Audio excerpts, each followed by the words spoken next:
Bonjour les lions et bienvenue sur votre escale Astro Tarot, guidance de vos énergies pour la lunaison du 6 octobre au 4 novembre 2021. La nouvelle lune en balance vous propose une nouvelle impulsion dynamisante dans le secteur de vos échanges, contacts et communications. Pourquoi dynamisante ? Eh bien parce qu'elle est conjointe à Mars, planète de l'action, qui va stimuler ce que vous avez envie de dire, d'apprendre ou de comprendre. Le quinconce à Uranus dans votre secteur carrière et réalisation sociale peut vous inciter au renouveau, peut-être à vous exprimer différemment ou à adopter une nouvelle approche constructive de ce qui vous motive. C'est le trigone à Saturne qui apporte cette notion constructive. Il peut vous pousser à réorganiser vos habitudes tout en ouvrant une possibilité de solidifier un partenariat ou une alliance et de prendre vos responsabilités vis-à-vis de vos relations ou d'une en particulier. Mercure, planète de la communication, est justement dans le secteur des échanges, mais il est encore rétrograde sur la première partie de la lunaison. Donc, quelques jours seront nécessaires avant que les choses deviennent plus claires. Cependant, son bel aspect à Jupiter dans votre secteur relationnel ne manquera pas de favoriser les échanges, les compréhensions éveillées ou les idées créatives que vous avez envie de partager. Ça peut bousculer votre organisation, surtout si vous avez envie de vous lancer dans quelque chose de nouveau qui nourrit vos espoirs. Cela pourrait donc passer par un besoin de revoir votre façon de gérer votre quotidien et certaines habitudes bien ancrées afin de trouver un nouvel équilibre. Vénus, planète de l'amour, des sentiments et des valeurs, maîtrise cette lunaison et elle termine son passage en Scorpion, diffusant une envie d'être régénéré et de profiter de plus de plaisir. En arrivant en effet dès le 7 octobre en Sagittaire, elle va intégrer votre secteur affectif, créatif, amoureux et ça les lions, ça pourrait beaucoup vous plaire. L'espoir dans le cœur, une énergie créative qui prend plus d'importance ou encore une envie d'aimer plus forte, plus affirmée et optimiste que vous soyez en couple ou pas. En bref, cette position, les lions, c'est un joyau. Le 13, Vénus formera un sextile à Saturne. Voilà un bel aspect qui peut contribuer à consolider un accord, une relation, un contrat. Vous vous sentirez plus confiant et ça se verra. Le 15 octobre, le Soleil, votre planète maîtresse, sera en trigone à Jupiter. Rebelote, une belle énergie vous donne des ailes et ouvre vos perspectives d'évolution. Quelque chose que vous souhaitez développer vous donne confiance et une forme de reconnaissance. C'est toujours bon à prendre. Les 17 et 18, Mercure, toujours rétrograde, sera en sextile à Vénus. Ça peut vous permettre de revoir une façon de penser tout en douceur. Ben oui, si on vous parle gentiment, les lions, ça passe mieux. Le carré Soleil-Pluton vous incitera en même temps à vous remettre en question, mais si vous regardez les choses bien en face, ça pourrait être source d'un changement bénéfique. C'est à vous de le décider, ça va de soi, mais avec le trigone de Mars à Jupiter le 19, de l'énergie, vous en aurez, promis.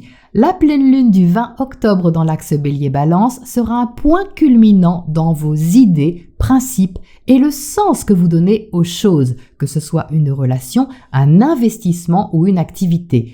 Vous pourriez être d'humeur particulièrement idéaliste et le trigone à Jupiter, alors reparti en marche directe, insufflera ses conseils protecteurs pour favoriser une avancée basée sur l'honnêteté et la loyauté. Mars sera en carré à Pluton, donc il sera prudent de ne pas chercher à imposer quoi que ce soit ou à passer en force. Regardez plutôt ce que vous pouvez changer à votre niveau et accepter de remettre en question pour profiter du côté positif de cette pleine lune. La belle Vénus, toujours ouverte aux sentiments et aux relations passionnées sur ce cycle, formera un carré à Neptune et un sextile à Jupiter les 27 et 28 octobre. Sur ces dates, vous serez invité à ne pas vous mentir au sujet de vos sentiments. Vous pourriez avoir envie de mettre en lumière ce qui est caché ou prêcher le faux pour savoir le vrai. C'est une possibilité, à moins que ce soit quelqu'un qui le fasse avec vous. Ça pourrait être l'occasion de mettre les choses au clair et arrêter de tourner autour du pot. Le carré Soleil-Saturne le 29 vous ramènera à des questions plus pratiques et réalistes. Peut-être que vous choisirez de vous retirer dans votre tanière pour régler une question épineuse ou travailler sur ce qui bloque peut-être au fond de vous. Enfin, Mercure formera à nouveau son trigone à Jupiter et son carré à Pluton les 1er et 2 novembre. Ça marquera le fruit de votre réflexion et actualisera une façon de penser peut-être revue et corrigée, toujours avec une notion d'intégrité. Voilà les lions pour votre météo astro et on passe au tirage pour les précisions.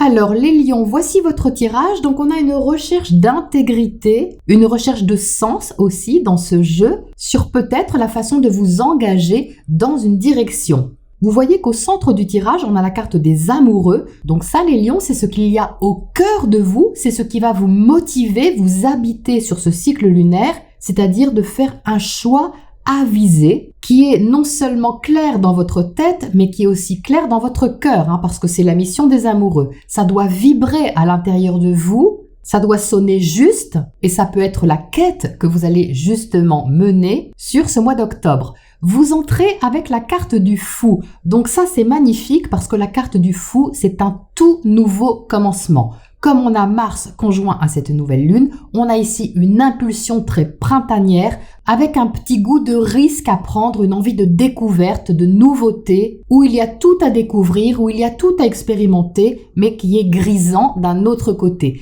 Donc on a ici une impulsion presque aventureuse, je dirais, qui vous appelle, ou tout au moins qui vous fait envie et qui vous pose question, mais c'est tout de même ce fou qui va donner la coloration à toute l'énergie du tirage. Donc vous voyez que ce fou, il est tourné vers le 7 d'épée.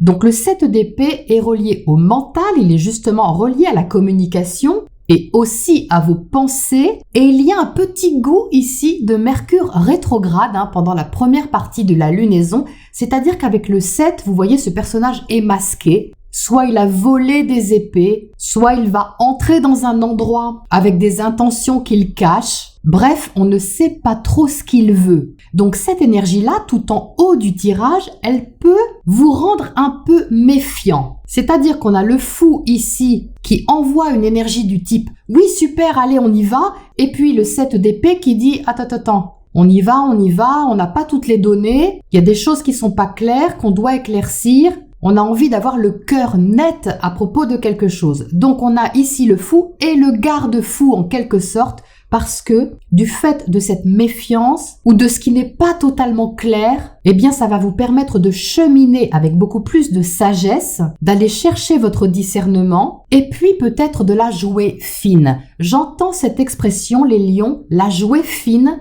C'est-à-dire que vous allez être invité à être un peu malin, mais pas dans le mauvais sens du terme, surtout pas avec la tempérance qui est là. C'est plutôt de ne pas vous laisser manipuler peut-être par des pensées d'auto-sabotage, c'est une possibilité, ou tout simplement des informations qui ne sont pas encore assez claires pour vous. Il suffit juste d'attendre le bon moment. Et le bon moment, il va forcément venir, les lions. Ça risque fort de se dégager à partir de la pleine lune, quand Mercure va repartir en marche directe et Jupiter aussi. Vous êtes en dessous avec la carte de la tempérance. Donc cette carte est reliée à l'énergie du Sagittaire, donc à Jupiter, qui a un rôle important en ce moment chez vous, enfin pour vous. Il est dans votre secteur relationnel et il va vous aider déjà à instaurer des relations d'honnêteté, de fluidité, d'arrangement, des compromis qui sont intelligents et qui ont du sens pour vous. Vous allez chercher justement ici à donner du sens à la relation peut-être que vous avez avec quelqu'un ou avec les autres au sens large, ou peut-être à un contrat, à une alliance, quelle que soit cette alliance. Vous allez avoir besoin de voir clair dans le jeu de l'autre, si je puis dire. Et il y a une forte motivation, les lions, puisque vous êtes en dessous avec le 2 de bâton. Donc le bâton, c'est du feu, c'est du dynamisme, c'est de l'action, c'est ce Mars, justement, qui, en balance, met sa fougue au service d'une relation ou de votre façon d'entrer en contact avec quelqu'un en particulier. Il peut y avoir une petite impatience ici, tout simplement parce qu'il y a de l'enthousiasme, il y a de la passion envers quelque chose qui vous touche, et vous pouvez vraiment avoir envie d'interagir très fortement. Un peu comme si vous disiez « Bon alors, on y va, on le refait ce monde ou pas ? Je suis prêt, je suis prête à interagir, à co-créer et à mettre quelque chose en commun avec toi, avec vous. » Qu'est-ce qu'on attend? Donc ça, c'est une énergie qu'il est bon de garder et de bien canaliser, mais bon, il n'y a pas de souci avec la tempérance au-dessus, parce qu'elle est constructive, cette énergie-là. C'est la notion de consolidation peut-être d'une alliance ou de développement de forces communes qui vont vers un même but. Ici, vous avez le 3 de Pentacle. Le 3 de Pentacle est constructif. C'est le fait de mettre son énergie en commun avec celle de l'autre ou celle des autres pour aller vers un développement qui vise un accomplissement. Vous voyez ici, c'est bien imagé avec ce personnage qui met son talent à contribution de la construction d'une cathédrale. Il met sa pierre à l'édifice. Peut-être que c'est lui qui a fabriqué cette petite statue, mais il n'a pas fait la cathédrale tout seul. Il apporte juste ce que lui, il sait faire dans un but plus grand que lui pour faire partie d'un projet, de quelque chose de solide qui va tenir dans la durée. Ça, c'est la mission de Saturne. Saturne est dans votre secteur opposé. Je vous en ai déjà parlé sur les lunaisons précédentes. Saturne est cadrant, il est structurant, mais il demande du travail. Il demande de fournir de l'effort et surtout d'être réaliste sur les engagements que vous avez. Le mauvais côté, entre guillemets, c'est que ça demande une exigence. Du coup, il peut y avoir comme une sélection. L'engagement avec Saturne est empreint de sérieux, de promesses de longévité, mais d'un sens développé des responsabilités. C'est pour ça qu'il peut y avoir une certaine distance avec l'autre quand on a Saturne dans son secteur opposé, parce qu'il y a une certaine maturité aussi, donc on ne s'engage pas à la légère, mais le côté positif de Saturne, c'est que quand on s'engage, ça dure longtemps. Donc là, vous voyez, c'est un peu le questionnement qui ressort. Vous avez Saturne dans votre secteur opposé, mais vous avez aussi Jupiter. Jupiter, il fait le contraire. Là où Saturne vous cadre, vous limite et vous incite à être très discipliné sur vos engagements, Jupiter, lui, il fait l'inverse, c'est-à-dire qu'il veut donner de l'expansion, du développement à votre secteur relationnel. Donc c'est pas facile de jongler avec les deux à l'intérieur de soi, mais par contre, c'est une grâce,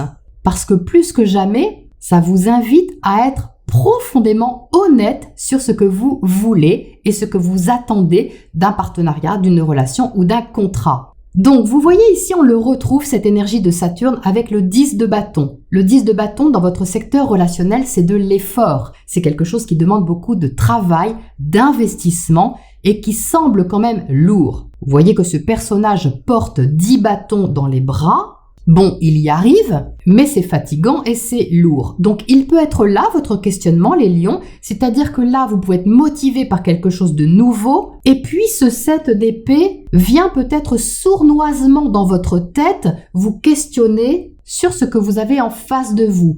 Est-ce qu'on ne vous en demande pas trop, ou est-ce qu'on ne va pas vous en demander trop? Est-ce qu'on ne va pas trop vous dominer? Ça peut être ça aussi, on a la force au-dessus. Vous pouvez avoir peur de vous faire avoir, de vous laisser charmer d'une façon ou d'une autre, et puis finalement de vous retrouver avec une sorte de pression. Donc ce sont ces faux semblants que vous allez chercher à écarter, à mon avis, mais avec beaucoup de droiture, avec beaucoup d'honnêteté, c'est-à-dire qu'à un moment, les lions, vous allez arrêter, je pense, de tourner autour du pot, et vous allez jouer carte sur table. Et elle est là, cette carte qui invite à la clarté, à la vérité et à la franchise. Donc ici, avec l'as d'épée, vous avez toutes les chances d'accéder à une clarté d'esprit par rapport à ce que vous avez en face de vous, quelle que soit la façon dont ça se manifeste dans votre vie. Ce n'est pas forcément amoureux, ça peut bien sûr avec les amoureux au centre, mais on ne peut pas réduire les amoureux au secteur purement amoureux. C'est vraiment un choix, une bifurcation intérieure, une hésitation même je dirais, sur la valeur aussi que vous accordez aux choses, sur la confiance que vous pouvez mettre dans un engagement, dans une relation, dans un projet, et sur votre façon d'appréhender le monde et peut-être une nouvelle aventure, en ayant toutefois envie d'avoir un autre rapport avec le relationnel. C'est-à-dire qu'ici, même si vous vous sentez partant, vous avez envie de savoir où vous mettez les pieds. Il y a quelque chose à votre portée, quelque chose qui vous pousse à l'exploration, à la découverte, et même si une partie de vous a besoin d'une certaine insouciance pour pouvoir enclencher un processus, eh bien il ne faut pas vous la faire à l'envers, les lions, ni vous mener en bateau, et c'est pour ça qu'à mon avis, vous allez la jouer fine afin de prendre la bonne décision. Alors, je vais commencer par tirer une carte à côté de ce 2 de bâton parce qu'il m'intéresse. J'ai l'impression ici qu'il y a vraiment une envie de collaboration, de partage, qu'il soit artistique, créatif, professionnel ou autre. Alors, qu'est-ce qu'on a à côté ? On a le 2 de coupe. Ah bah ça, c'est pas très étonnant. C'est-à-dire que votre envie d'interagir, les lions, elle est stimulée par quelque chose d'affectif, ce qui ne m'étonne pas tellement au vu de la carte centrale. Et puis parce que Vénus aussi se trouve dans votre secteur affectif, créatif, amoureux. Donc c'est très logique qu'on retrouve le 2 de coupe. Il peut y avoir ici quelqu'un en particulier avec qui vous êtes sur la même longueur d'onde et avec qui vous avez envie de co-créer ou de co-construire quelque chose. Que ce soit quelqu'un que vous aimez ou que ce soit quelqu'un que vous appréciez. Mais le cœur y est, l'affectif est concerné d'une façon ou d'une autre. Il y a une envie de projet ici. Qu'est-ce qu'on a de l'autre côté avec le 10 de bâton dans le secteur relationnel ? Princesse de bâton, donc encore du feu, vous voyez. Mais ici, avec la princesse, ça reste relativement débutant, c'est-à-dire qu'on cherche un peu ses marques, beaucoup de motivation, de la passion sûrement aussi, mais il y a certaines choses à maîtriser au passage avec cette force à côté et de voir aussi comment vous pouvez travailler avec vos forces mutuelles, parce que ça parle aussi de ça, une lunaison en balance, d'équilibrage, d'harmonisation. On n'est pas dans le rapport de force ici, avec la tempérance, on est dans une recherche de fluidité, d'harmonie. Et ça se voit d'ailleurs encore ici avec le 2 de coupe. Qu'est-ce qu'on a en dessous ? 2 de bâton, ah là là, regardez, c'est un doublon. Quelle surprise! Donc là, on cherche vraiment les lions, quelque chose dans la relation. Par contre, soyez bien lucide sur ce qui se joue et ne mélangez pas tout. Et ce qui me fait dire ça, c'est parce que ce 2 de bâton, vous voyez, est tourné vers le 2 de coupe. Donc l'envie d'interagir est influencée par le cœur et l'émotion, d'accord ? Mais de l'autre côté, vous voyez que le 2 de bâton, donc l'autre, avec qui certainement vous partagez quelque chose, n'est pas forcément au même niveau que vous en ce qui concerne le ressenti.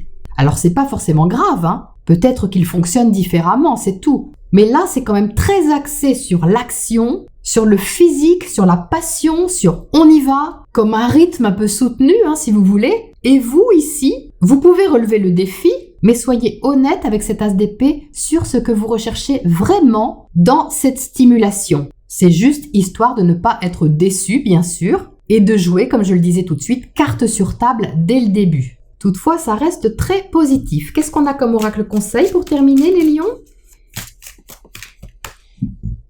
On a détail. Oui, donc là, ça parle bien de discernement, justement, surtout à côté de l'as d'épée, c'est-à-dire de la franchise, de la clarté, mais surtout avec vous-même, les lions. Regardez comme c'est intéressant, cette carte, je vous la montre de près. Elle parle de loupe qui regarde les petites lignes, et vous voyez que quand on retourne la carte, on a le mot clarté qui s'affiche. Donc, il faut chercher ici la clarté, ce qu'il y a entre les lignes, mais sans pour autant en faire une obsession. C'est juste d'avoir la conscience éclairée sur le choix que vous avez à faire, sur les engagements que vous prenez, et d'en prendre la mesure et les efforts peut-être que cela implique. Voilà les lions pour ce cycle lunaire, et je vous retrouve bientôt pour la prochaine escale.